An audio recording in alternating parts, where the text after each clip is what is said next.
start today by asking at least about 2 or 3 of us to share with the house what you have learned so far. Basically, just on acceptance as Christians and how we should accept and be more accepting of others, be more understanding, be more loving, and do everything that we do, like corrections and all of that, from a point or from a place of love rather than discrimination, and feeling like we're better. Because I think what really stood out for me is one thing that I think Eunice reiterated on about the fact that we're all on different journeys, and because I am in SS3 does not mean that the person in JSS1 is not good enough. I have gone through my process to get to where I am, so I think that's what has really stood out for me. How we can tell that we have a very good relationship with God is how we relate with each other. Yeah. You cannot say you love God and don't love His people. I used to think that as long as I'm good with God, if God is the most important person, He is the most important person in my life. As long as I have that figured out, every other person can rest. So, but it's dawning more on me that my relationship with other people speaks more about my relationship with God. Yeah.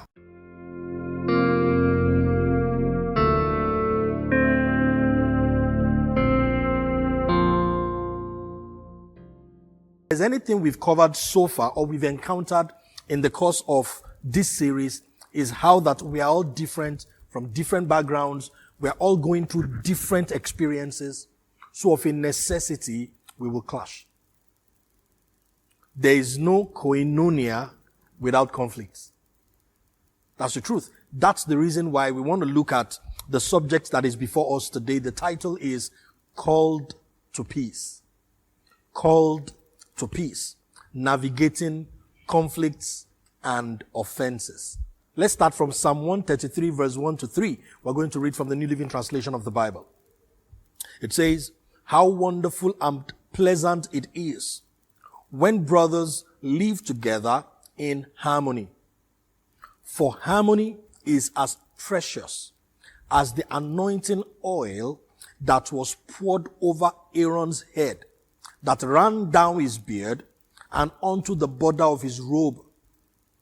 Harmony is as refreshing as the dew from Mount Hermon that falls on the mountains of Zion.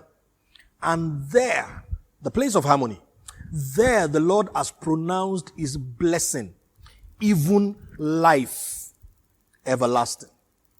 And what I love about this portion of scripture is, first it says harmony is precious. And then it gives us what to compare harmony to. It says it's as precious as the anointing oil that was poured on Aaron's head. You need to understand it was not just oil. Okay? The modern equivalent of that anointing oil that was poured on Aaron's head is a designer perfume. If you go read in the Old Testament, okay, the anointing oil was specially prepared by, gifted people. It's not just anybody that produces the anointing oil. And it's made up of different, herbs and spices. It was precious. It was rare. Not everybody had it. It was not common. And the Bible is saying in the New Testament, harmony, peace amongst us in the church is as precious as that. That's number one. Number two, the Bible says to us that harmony is refreshing. Okay? Harmony is refreshing. If you've had a busy day and you are very, very tired, I don't know if this has happened to you. You see, for some of us, the tendency is for us to want to take sugar. Has it happened to you where you take sugar and yet you are not satisfied? Until you take water. But then there's water in soda. But then there's something about water. Okay? Distilled, pure water, cold. Okay? There's a refreshing. And what the Bible is saying is, if you are in a company where there is harmony, it continues to inspire you. It continues to refresh you. That without us doing anything, just being in harmony rejuvenates all of us. Refreshes all of us. David said, "The Lord is my shepherd. I have all I need. He leads me." Then it goes to the third level. He says what? He refreshes my soul. What the shepherd was to David now is available to us without in quote, the shepherd. So it's like God is saying, the moment you maintain peace, I command blessing. Do you understand? So you can't have wet without water. The moment there is water, there has to be wet. And God is saying, your part of it is harmony. Wherever there is harmony, you find blessing. Wherever you have harmony, you have blessing. So harmony is what is important. It is because of this understanding, okay, that I came up with the principle that it is better to be at peace than to be right. Okay? It is better to be at peace than to be right, because God's blessing operates only in a place of peace and unity. That leads me to my next point. There is an ecclesia for everybody. And how you know your ecclesia is that it is your place of peace. That's the starting point. When you join a group, you join a church, you are part of a church, and you notice you have more of conflict, or there are a lot of things that you don't like. The church is not the problem. You are Jonah. Are we getting this?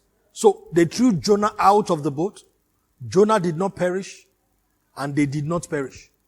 When we force it, okay, then whatever destruction we experience is what? Self-inflicted. And that's what happens when somebody I've seen people like that. You don't like the pastor, you don't like the leaders, you don't like what they are doing in the church, and you refuse to leave. The church is not your problem. You are the problem of the church. There's an ecclesia for everybody. It is better to be at peace than to be right. Okay? And we're going to be talking about conflicts. So let's assume you belong to a church where 80% of the people in church believe that the next project is to build a building. And you believe that the next project is for us to take care of the less privileged. We are both right. You may have to locate the ecclesia that is more interested in taking care of the less privileged than the one that is interested in building. Full stop. In God's kingdom, God does not take sides when his children conflict. When Saul and Barnabas conflicted, they went their separate ways. God used both of them. Paul was at peace with Silas. They did exploits. Barnabas was at peace with John Mark. He did exploits. That's the truth. The book of Mark was written because Barnabas did not give up. Then some of the writings of Paul were possible because Barnabas did not give up. So you see, conflicts are inevitable, but conflicts in and of themselves are not bad things. Once we know how to navigate them. And the reason why we are covering this is because as we invest in small groups, as we invest in doing life together, we should not let conflicts take us by surprise. What should we do? We should prioritize peace. Look at what the Bible says in Colossians chapter 3 and verse 15. It says, let the peace of Christ rule in your hearts. Since as members of one body, you were called to peace, and be thankful. Peace, as far as the church is concerned, is a calling. Do you understand? It's an identity.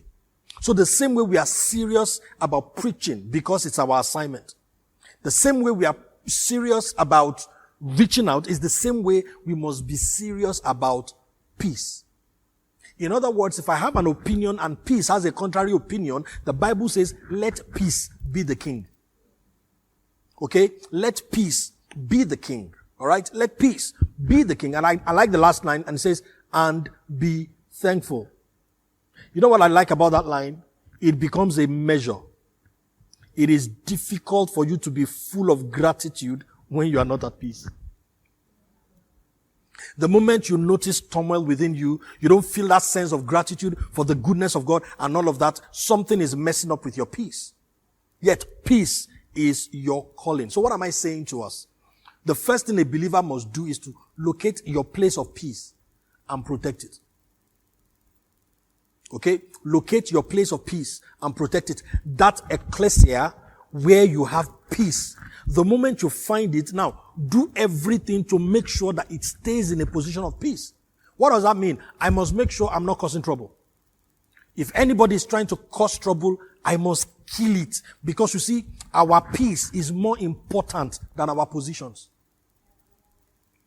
Do you understand what I'm saying now? Our peace. God says that's where I've commanded my blessing. Peace and prosperity are two sides of the same coin. So if I stay in an ecclesia where there is no peace, I have tampered with my prosperity. So for the sake of my prosperity, I will protect our peace. Do you get it? For the sake of our prosperity, I will rather live than stay and cause disunity. So sometimes living is ministry. You don't live because you are wrong. You live because there's something greater than being right, and it is peace. Okay? You keep quiet at times because that is how we are going to maintain peace. We prioritize what? We prioritize peace. So first, I'm going to share some ideas with you that would help you to protect the peace of your place of peace. Then after that, I will share with us 4 principles for navigating conflicts. Because that you are fighting to protect peace does not mean there will be no conflict. And by the way, the presence of peace does not mean the absence of conflict. That we are not fighting does not mean that everything is okay. It is how we are dealing with conflicts that determines the peace. Do you understand? So what am I going to do to protect the peace of my place of peace? The first thing I would ask you to do is focus on Jesus. Focus on Jesus. Don't be distracted by drama and politics. Anywhere you find people, you will find drama. And anywhere you find people, you will find politics. But you focus on Jesus. And don't be distracted by drama and politics. In Acts 2:42, the Bible says that they devoted themselves to the apostles' teaching and to the fellowship. But notice that the teaching comes before the fellowship. Do you understand now? The teaching comes before the fellowship. So, you pay attention to the teaching and you evaluate the fellowship by the teaching. If we have an interaction, I come to you and I am fellowshipping with you. Once the content of fellowship is contrary to the teaching, okay, it will tamper with peace. The church is not in the service. The church is in the relationships. The chats, the WhatsApp messages, the gists on the corridor, the person that pulls you aside, do you know what happened? The moment the content is contrary to the teaching, I must stop that interaction because it will tamper with peace. Do you understand? So you focus what? You focus on Jesus. I came here because of Jesus. Only the things that feed the purpose why I'm here should have my attention. There's something that amazes me all the time. How somebody is offended at church or at leadership in church, discusses it with a fellow member of the church, and the fellow member of the church does not see that this is an emergency. So the person hides it from the leadership of the church, thinking we are friends. Okay? So we are friends. I know you don't like what Pastor D said about you. You have reported it to me. And you have not gotten over it. See, but not telling her is my way of showing you that I'm on your side. No. That is contrary to teaching. See, when anybody comes to me with an issue that they've not discussed with the person who offended them, they are in error. I am about to be in error. So I say, Wisdom, do you know what Sean K did to me? No. Have you discussed it with Sean K? No. I don't want to hear. Why? My prosperity is tied to our peace. So at least be selfish enough. That you see, this gist is costing us. Are we getting it? So we focus on Jesus. Anything that is not helping me to become like Jesus is helping me to become unlike Jesus. It's going to tamper with what? It is going to tamper with the peace of the atmosphere. And now don't forget that we've said that the church is a hospital. The church is a hospital. So it is a place of healing, not a place of hiding. So the question is, am I healing or am I hiding?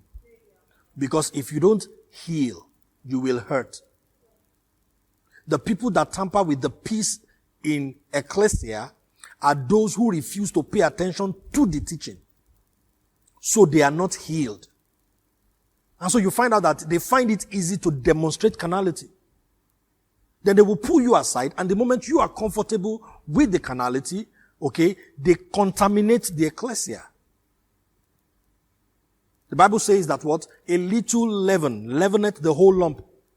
You don't apply yeast the same way you apply salt. Because it's just a little that is needed. And that's the same thing with bad influence.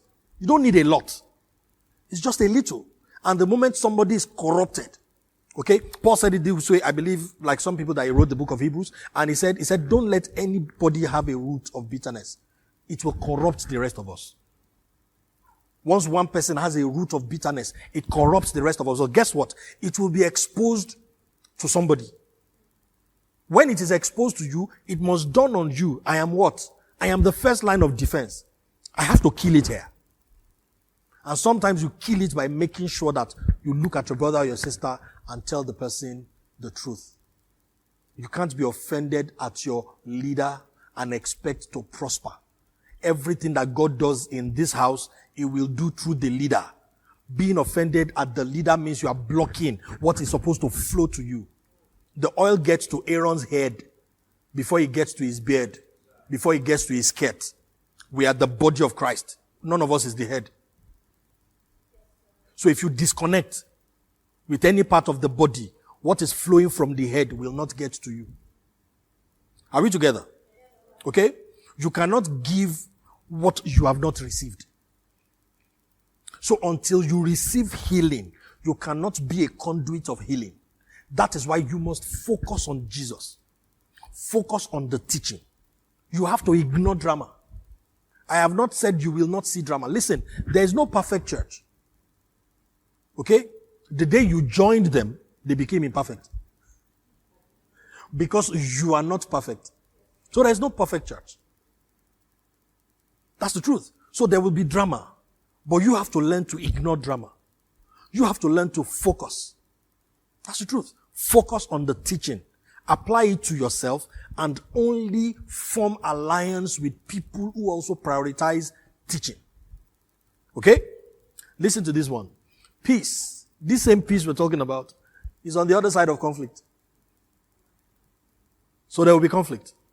Peace is on the other side of conflict. So it is how we navigate conflicts. There will be things said that will offend you. That's the truth. There will be things done that you will not be happy about.